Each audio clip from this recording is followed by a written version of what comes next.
Hey everybody, there's a passage or a small verse in the book of Romans, and I remember reading this verse for the first time, and it's kind of funny that I read it in a Romans class in college.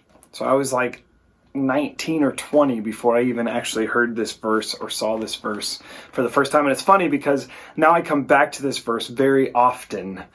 Just in my life, and it pops back into my head regularly, and I've probably even mentioned it in one of these like staff devos at some point in time. But it's Romans 12:15, and it says, "Rejoice with those who rejoice, and weep with those who weep." And I think for all of us, we have a tendency to be really good at one or the other.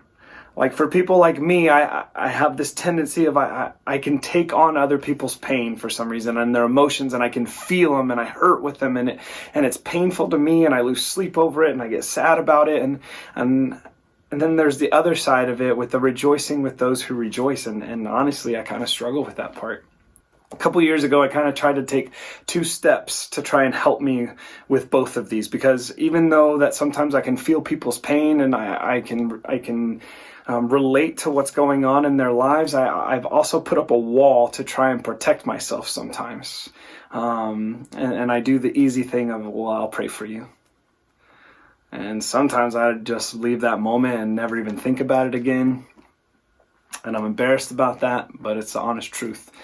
And so with one of those, what I've tried to do in the last two to 3 years as I've been thinking about this, and I want to challenge you in that, is that when there's a time that comes and say it's misfortune in somebody's life, whether it's a death in the family or a doctor has told them some news that they're not ready to hear, or it's just, man, work is hard, go ahead and say, I'll pray for you, and maybe do it right then.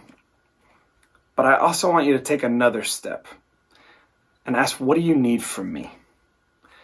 How can I walk through this with you? Take a second to actually put yourself into their lives and weep with them in their moment of need. A couple years ago, I found myself probably getting extremely jealous of a group of worship pastors. I felt like they were having a lot of success, and I felt jealous because I was not experiencing the same amount of success, and I was upset about it. And they were releasing albums, and they were doing really, really well. And then they released a book, and the book was doing really well. And I remember running, and this is a silly example, but it's kind of what put this into my head. I remember rejoice with those who rejoice.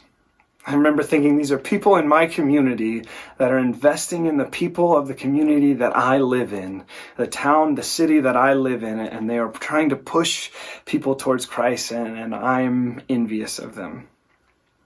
And maybe I should join into what they're doing, and maybe I should rejoice with them. So I bought the book, and I read the book.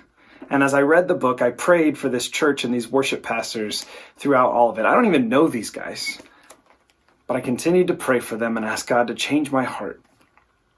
So when you find yourself unable to rejoice with those who are rejoicing or have cause for celebration, find it in your heart to take a second and to be an advocate for them, to step up and go, I want to support this. I want to get on board with this.